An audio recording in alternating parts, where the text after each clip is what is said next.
So what I should probably do is talk about the future. I mean, Hampshire College and the quote-unquote real world are two extremely different things. Starting tomorrow, we no longer get to work, play, and socialize in one place. All of us graduating today are extremely privileged to be doing so. It's an accomplishment that not everybody gets to try. The downside is that the life we've become accustomed to is not sustainable in the real world. I feel like in talking about this, I'm beating a dead horse. Most people already know that Hampshire is a relatively cushy community bubble. To stand here and talk about the privileges we all experience would be boring and uninspired. So instead, I'm going to recite a slam poem about it. It's called Hampshire College is Not the Real World. Welcome to Camp Hamp. This is not the real world. You cannot get to the real world on a free bus. And your voice is much softer when you try to start a fuss. In the real world, safe sex is not free. And only a bear may hug a tree. There is no such thing as a free bin out there. But welcome to Camp Hamp, where people really care. At Camp Hamp, you can smile at strangers and they will not punch you. At Camp Hamp, we encourage you to do whatever you like. Though it's supposed to be yellow, really you just take any bike.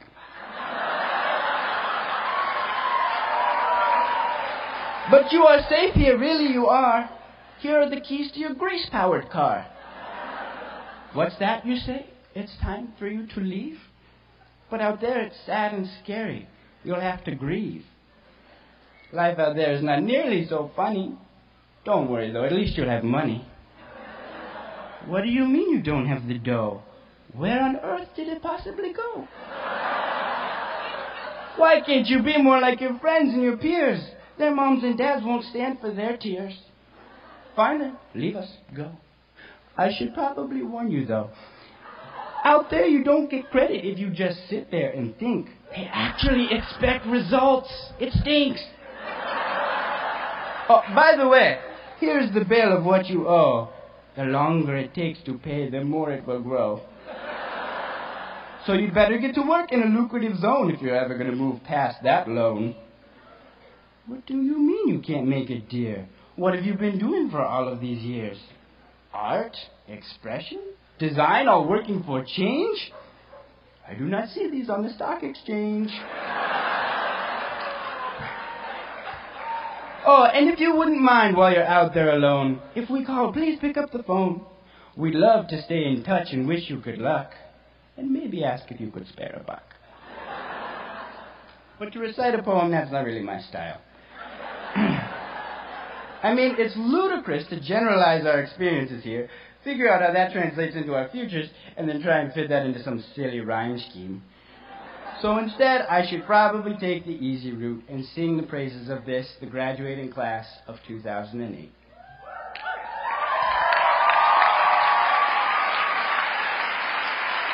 Now, it's hard for graduating college students or anyone at our age to really look back and admit where we might have been wrong. I know that for me personally, I really didn't make any mistakes.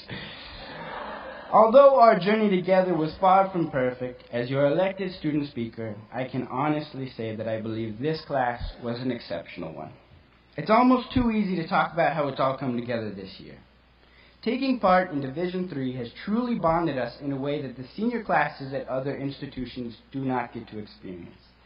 Even among those of you I don't know so well, there has been a certain mutual respect and understanding that we are all taking part in this formative process together. So sure, I could have spent my time up here critiquing the institution and poking fun at the shortcomings of this community and its beautiful attempt to consistently better itself. Or I could stand here and reflect on the successes of those attempts. I could stand here looking out at my fellow graduates and say with complete sincerity that it is you, each and every one of you, who motivate my belief that I chose the right college and that I will live on to be a proud member of this community for the rest of my life.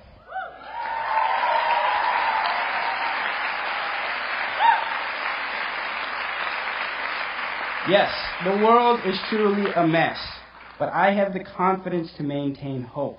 And it is this institution and the wonderful people who commune here now that represent the validity of that hope. There is nothing I can say to you all to convey the sight I behold standing here and looking out on this community. All the while with the knowledge that when I step off this stage, it has come to an end. So what should I talk about?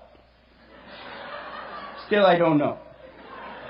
I was elected by my peers to this position, and yet I am completely humbled by them. Do I stand here as a representative of my graduating class? As a voice with the power to criticize and praise this amazing community? Do I really have the audacity to comment on privilege while all the while standing here in what I consider to be the most privileged position in this tent? Am I so narcissistic to think that this is an appropriate forum to announce to you all that I just got engaged to be married?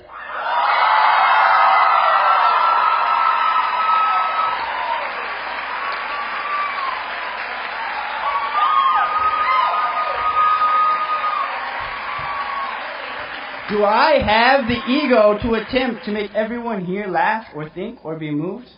I think not. Though it was truly an honor to be elected to give this speech, I have decided that instead of wasting everyone's time today, I will respectfully decline to speak. Thank you.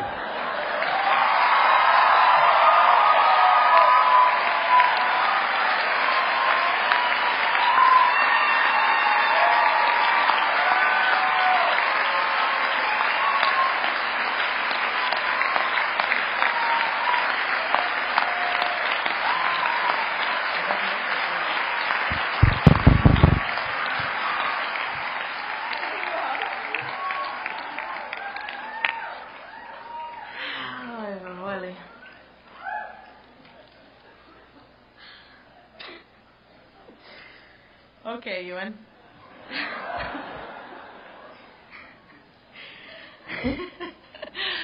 Oh my God. Okay, let's party.